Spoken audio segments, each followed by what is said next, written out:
Hello, ladies and gentlemen. It is my distinct pleasure today to have with me Bob Levy. I don't know whether you recognize the name or not, because Bob is a brand new writer. He's been writing for 15 years, but he's just put out his second book. His previous works include the highly successful novel Broken Hearts, a suspense thriller, and From the Coin's Point of View, which is quite different. It's a Roman history short story collection. He's a graduate of the University of Virginia, a retailer by trade with Oak Hall, a specialty clothing store founded by his great-great-grandfather in 1859. He resides in Memphis, Tennessee, where he is at work, of course, on the next novel. I want to read you something verbatim here about this last work of his. Lucky Levy. Not every first novelist gets a blurb from John Grisham, who showed up at one of the author's readings, and an encouraging letter from, bless his heart, President Bill Clinton, who read the book in galleys. In this thriller, Detective Joe O'Reilly confronts a string of murders exactly like the murder that took his wife many years ago, but wasn't the culprit executed?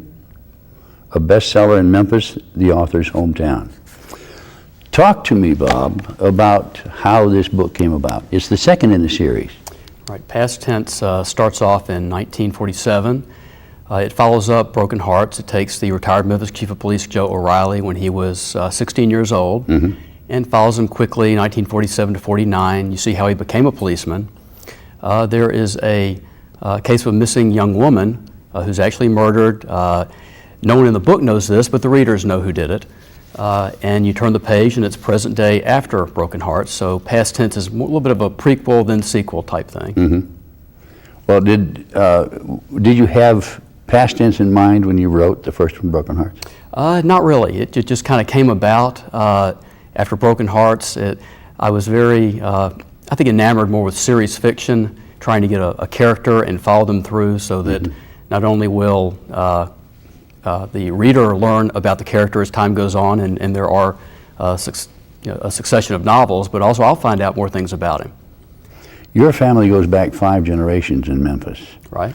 Did O'Reilly's father, Paddy O'Reilly, did he have a counterpart at the time? Did you pull him from someplace? Not really. It is totally just pulled him out of the air.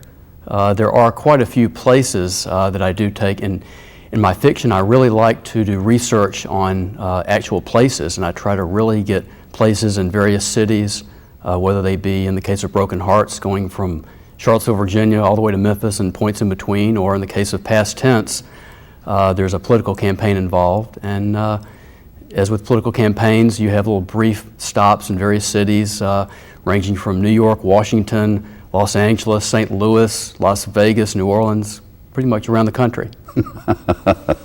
Well, you've just come off of one of those tours yourself, haven't you? Right. Where'd you go? Well, started off here in Memphis, went to Oxford, Mississippi, the mecca for Southern writers, it seems. It's Square Books there. Also Blytheville, Arkansas, to Knoxville, Roanoke, Charlottesville, Virginia, Washington, D.C., Jackson, Mississippi, and Nashville, Tennessee. This character, well, he starts out as Joey O'Reilly. Right. And we now call him Joe O'Reilly because he's kind of outgrown that. He's, he's in his late 60s or early 70s, right, probably by the time the Past Tense comes around. He is helped by a couple of young people. They're having, well, how do I say it, other than visions. Right. And these are counterparts to a couple of people that he grew up with. Talk to me about that. Right. Well, I've been fascinated. Part of writing, I think, to me, I love doing research, and there is a bit in Past Tense. You've got some medical research, and it does touch on Alzheimer's disease and a lot of what ifs, and it does touch on reincarnation. And a lot of people may say, well, I don't believe in reincarnation, but if you take into account part of Past Tense and actually part of Broken Hearts too, there was this thread of experimental research done at St. Jude Children's Hospital.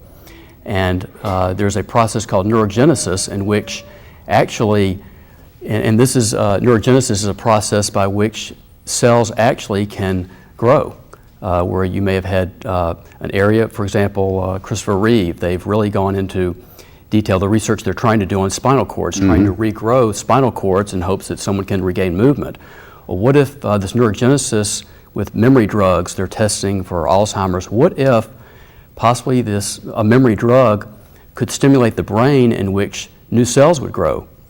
Possibly someone with Alzheimer's, it may arrest the Alzheimer's to a degree, but what if these new cells were grown in the part of the brain that really affects memory? And everyone always has these little bits of deja vu. You know, I've been here before, I've done this. We all have. And what if that's coming from somewhere else? And that, again, if the reader can suspend their belief in reality and just kind of run with this, that's what fiction's all about, really, and seeing where it might lead. It's interesting. Past the title past tense, of course, lops back into that. You've been in Memphis for the 5 generations. How much research did you have to actually do to go back into that?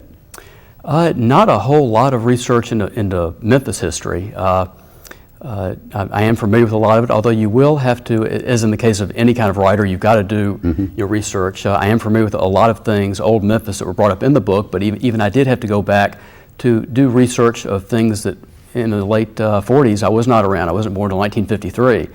So as the book starts, 1947 to 49, I did have to find out certain things about what happened there, and a lot of things that were around then are still around as I was growing up.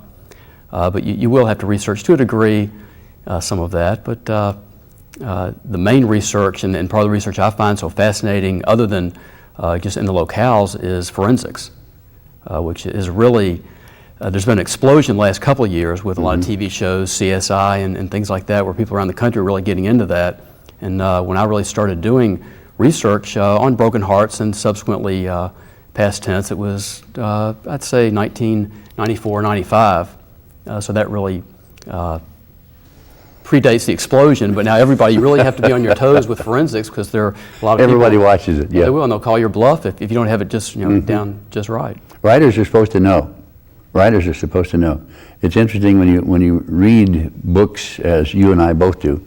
In order to be a writer, you have to be a reader, and when you read books, you listen to what the writer is saying about what he's saying about that in particular, that kind of thing. And if he is not ringing true, it shows, and you lose the credibility of the story. The writer can't do it. You came up with some very interesting retrospect about the Pinch District in Memphis. Pinch is for those who are watching out there who don't know what the Pinch District is, it happens to be right now south of the Pyramid. Right. But it was one of the original districts. Talk to me a little bit about that history about it out there. Well, the Pinch here in Memphis, it was an area where really it was named the Pinch, from what I understand about the Irish who originally had settled in the area. They were fleeing Ireland from the Great Potato Famine, and so they called it the Pinch because a lot of the people who lived in that part of the city had a pinched gut appearance. They were very thin, hungry, very hungry, and so that's the way it became called the Pinch. And then over time, the neighborhood gradually evolved. In fact, a lot of Jewish merchants moved into that area in I believe in the 19-teens and 1920s, and became more of it was a hotbed for the Jewish inhabitants in this part of the country. Then it went down. It went down as way to the bottom. As many downtown areas will, and then now it's somewhat been revived. The Pyramid Arena here in Memphis, a lot of businesses are growing up around that, and so it's kind of had somewhat of a revival in that area. I noticed that you're wearing something today. I don't know if you wore it on purpose or not, but one of I'll tell the folks about it out there before you read it. There is a sports car, a old sports car called a Cord, that was mentioned specifically in the book, and Bob is wearing a tie today with a picture of that Cord on it. I don't know whether you can pick it up or not. Pick your tie up here just a minute and see if they can come in close on the tie. Can you get that out there? It's an interesting car. You don't see them around anymore now. Maybe somebody like Jay Leno might have one. Right. But the rich kid in the deal had that car, and it figured quite prominently in the book. Right. What are you working on now, without giving us any secrets? Well, the next book would involve Joe O'Reilly. Again, I'm going into an area of forensics I haven't really explored. Burned bodies and casinos is what's roiling around in my mind. And that's part of the fascinating thing to me is what I do for a living. I'm a clothier. But that's what makes doing research on forensics so much fun. And in the case of Broken Hearts, it was very much the forensics involved there were there was a serial killer involved, and so you have scenes of murders that occurred, basically bloody scenes, and how a medical examiner and how the medical examining team, how the detectives with the homicide, what they would see, and how you have to get blood spatter evidence and things like that, really getting that realistic. The next book, Past Tense, involved forensic anthropology. So we don't have fresh death, you've got old death, about 50 years old. Yeah. In the case of Past Tense, it's what if you believe someone may have been buried, a missing person possibly is maybe is near a tree. How would you find out if there really is a person in that bit of ground? What the forensic people would have to do, the actual digging procedure, and what happens in the case of a body if someone was thrown in a hole, and what you would find 50 years later, that kind of thing. So that was pretty interesting. And the next novel would involve, again, burned bodies, and I have to do research on that and see how exactly that will weave into the story. But I do have a plot in mind, and we'll bring O'Reilly back for a third novel. Well, a thought has occurred to me, and this I'm kind of curious. O'Reilly aged 50 years between the first novel and the second one. You're going to run out of him if you don't be careful. Well, pretty much. I tried to be careful in Broken Hearts. It started off in the late 50s. He was about mid-20s, and then it jumped present day to he was late 60s, 70. Same thing in Past Tense. You started off with O'Reilly being he was a little bit younger, 16 to 18 years old, and then it again jumped to right after Broken Hearts, where he became again late 60s, 70s. This next one, he would be right at 69, 70 years old. So, and that's when it would take place. And there are other thoughts, possibly, in the future, maybe another novel that might take O'Reilly when he is the chief of police, not retired. Maybe when he's 50. You can always drop back. Dropping back, and I know Sue Grafton is in her series fiction. She does have her main character. I think most of the action occurs in the early '80s, before cell phones, and makes it a little bit easier without computers. You can really make it more of a sleuthing type tale. So that might be a possibility for the future. Well, O'Reilly is an excellent subject. Talk to me about how you write. If we've got some young writers out there, aspiring writers, talk to me about how you write. Every writer, I think, is so different. In the case of Stephen King, from what I read, he'll sit down at a word processor and just type out a novel from beginning to end. Yeah. I have a problem in that I am not computer literate. I don't type. I write by hand. Oh boy! So that is the old school. And I take legal pads. I'm doing research. I'll take notes, and then I'll go home, and when I write at nights, Sundays, free time away from my business, I will write scenes in my legal pads, and end up, in the case of Past Tense, it ended up being probably 6 legal pads of notes. And I will get to a point where I will take folders and lay them out. I write on the outside of the folders what the chapter, what is involved in that chapter. I'll take my legal pads. I will rip out the scenes I've written and the notes I have, and do a giant cut and paste, throw them in the folders, take the folders up in inverse order, put them in a box, and then I will, when it's time to start writing the book, I take out the first folder. And it was a dark and stormy night, and started off. Everyone has their own way of doing it. I remember Harriet, Dr. Harriet, who wrote the books All Things Great and Small, is the only writer I've ever heard say who wrote on top of the television in the living room with the kids running past him. And I often wondered, how in the devil did he ever get anything done? Because if you've got 3 or 4 kids flying through the house, how would you concentrate? That would make it hard. But I guess they have sound machines now, so maybe you put on white noise and crank it up. And yeah. From there. Talk to me about forensics. We've already discussed it a little bit, but it's a very big point in all of the books now.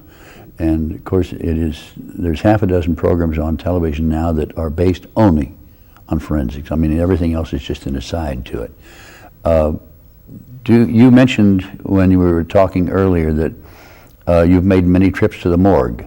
Right. Are they cooperative there when you go? They're very cooperative. When I first started going there, I'd stopped in and somewhat got the impression they might think, well, here's somebody else, and they basically took me under their wing down at the morgue, and as I gave them ideas and this is what's going to happen, and they would explain, well, you have blood spatter and things that would be going on. It's got to the point now I can go down there and they just let me walk on in. I don't really go to the autopsy room, but they're very open with me. That they realize, I guess, seeing this guy that came in who all of a sudden was very tenacious in trying to write a book, and they do realize how hard it is to get published, and finally getting a novel published and then a second novel published, and the people at the morgue, they basically, of all the characters in my books, most of them are not based on real people, but in my books the medical examiner is based on a real person, and also the forensic anthropologist is based on a real person. So it's kind of fun to weave some of the things that go on there. That they have different names in the books, obviously, and they're not exactly like these people, but they are as close as anybody would come to being real people in my novels. You brought up a good question there that I would like to ask you, and that is that what happens when you design a character and you come up with what color his hair is and how broad his shoulders are and what kind of clothing he wears, and of course you're specific about that being a clothier. You mentioned that a couple of 3 times.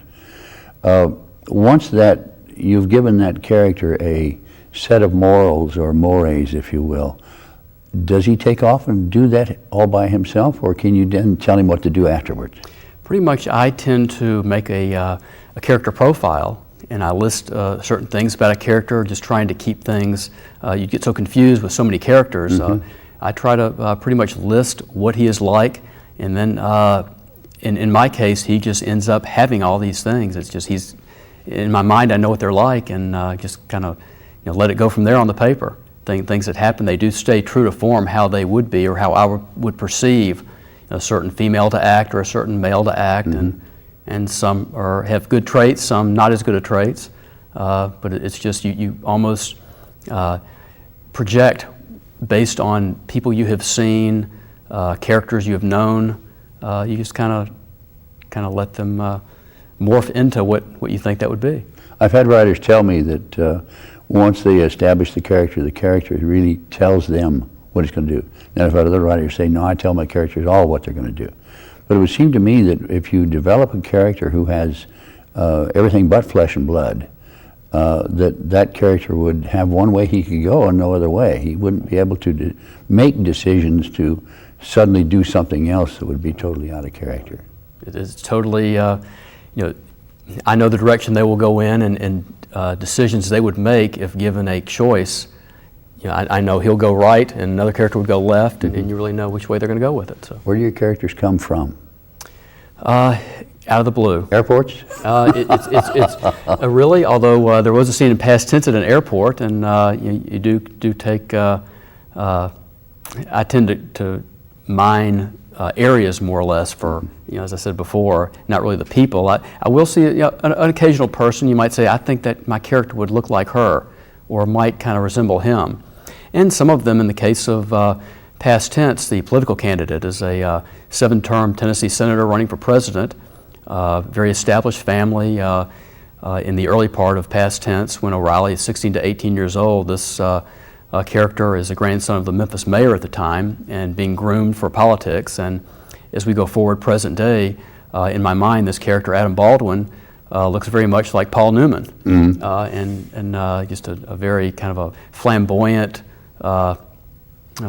just more or less a character who, I mentioned he dripped testosterone as a 40-year-old. It would just be women just love him, and he's just, Paul Newman comes to mind. Had everything going for him, didn't he? He did. It was almost a shame to have to go back and wrench him out of what he's trying to do now. Of course, once you began to see his character, you began to appreciate the fact that he was going to get his nose bent and somebody was going to hit him with a baseball bat. We lost a couple of kids in the fiery crash. Right. The Cord was very deeply involved in that. Those characters almost came back in the latter part of this book. Right. Did you think that was a viable approach?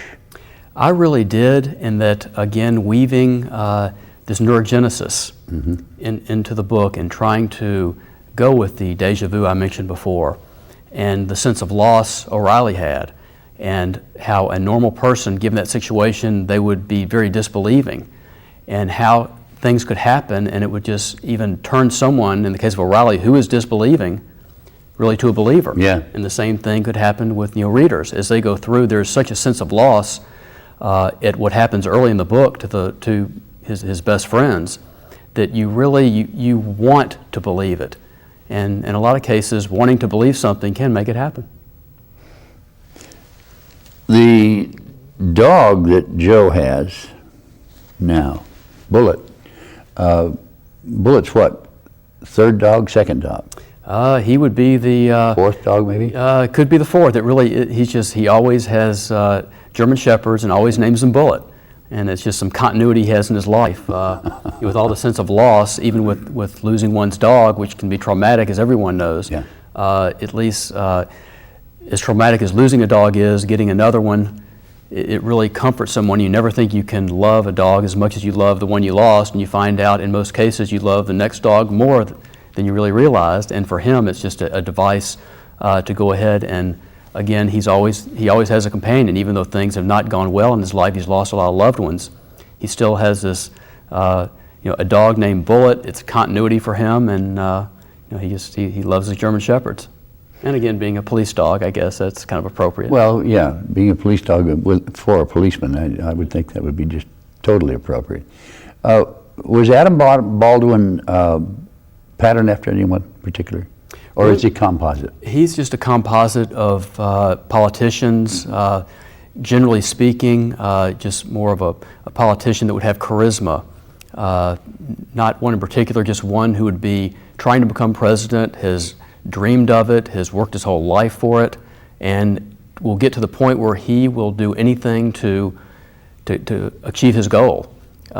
He won't get his own hands dirty, but he will let other people get their hands dirty, and it can even be their ideas. Although it's coming from him, it's really not coming from him. If anything would ever come about, it really couldn't be traced to him.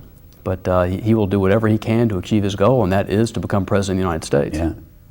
What was in your own mind, the pivotal point in the book where O'Reilly finally began to realize that there was something solid here, that he knew that things were not as they were supposed to be back 50 years ago?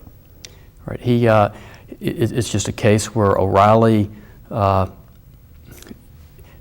he just really finds out, in his mind that this is what happened, and it turns him. He's been plagued by this case for 50 years, and he really, it was his first case as a cop, and this missing young woman, and all of a sudden, for him, these things, as you mentioned, to fall in order of how can this be happening? Is this really true with these people? They have such a connection to the past, and for him to really see that, this is what happened. And for 50 years, he not to give anything away, but to realize that this case, it's finally solved. It's just something that it's just a revelation. Basically. He took upon himself almost an insurmountable job in trying to solve this thing. I mean, 50 years is a long time for he was lucky that there was anything left of the skeleton, period. Right. I was entranced by the way you had them find the body. Right. Yeah, the actual forensic, the grave dig.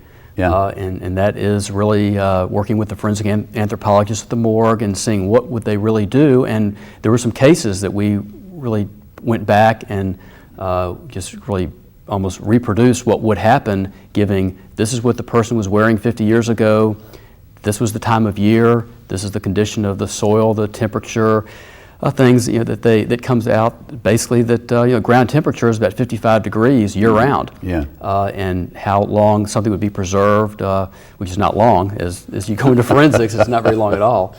But it's just going through that, the anthropology is just a very interesting thing. And in the case of Broken Hearts, the first novel too, the body farm. A lot of forensics were involved in that, and the forensic anthropologist, the interesting thing, had helped me with the body farm scene in Broken Hearts, and that he was a graduate assistant when the body farm in Knoxville was actually started. There is a body farm. There really is. There is a body farm in Knoxville. I don't know if folks know about it here or not, but just very quickly, they are using not human remains. Well, yeah, I guess they are using human remains. They are humans, right? Human and swine is what they're using, and letting them go out in the open and letting them deteriorate so that they can tell what kind of bugs hit them at certain times and how fast they deteriorate and so forth. And this was very well brought to light. Patricia Cornwell had a book years ago, The Body Farm, and really scenes did take place there. And there have been numerous stories. Newsweek has done an article, CNN now, and a lot of people, when they read Broken Hearts, they didn't realize it was a natural place, and it really is. I read about that several times. I can't remember the doctor's name that's in charge of it out there. That's Dr. Bass. Dr. Bass, okay. Bass is worldwide renowned for his anthropological forensics. Right. If I got the word right. Have you ever been to Knoxville to see it? Dr. Bass actually came to one of my signings in Knoxville for my first book. I did not go to the body farm at that time. I have seen a lot of pictures that my friend at the morgue had of the body farm, and we talked about possible experiments, and so I've seen extensive pictures, and I feel like I've been there, although I haven't. I'm kind of glad I haven't, because depending on the time of year, it cannot be a very pleasant place to be. Especially in August, I would think. I wouldn't think so either. Although, when you put a cadaver out in that area like that, out in the open, it doesn't take very long for it to really decompose. Right, not long at all. And they do various experiments too. They will bury people and hang them from trees, put them underwater. They do all sorts of things. It's a kind of a scary place, but it's how they really learn about what happens to people. Well, I think that's why the advancement has been so rapid in the last 10 or 12 years, because I don't know how long the body farm's been out there, but it's been out there at least 5 years, maybe 10. Actually, even longer. They started in 1981. 1981. I didn't realize it's been that far. It's been about 20 years. Well, over 20. We have come to the end of it. We've been talking to Bob Levy, who is the author of Past Tense, and also Broken Hearts, of course, last year. It is now on the shelf, and it's a delightful forensic read. You ought to go buy it. Thank you, Bob, for coming in. Thanks for having me. It's been a pleasure. Appreciate it.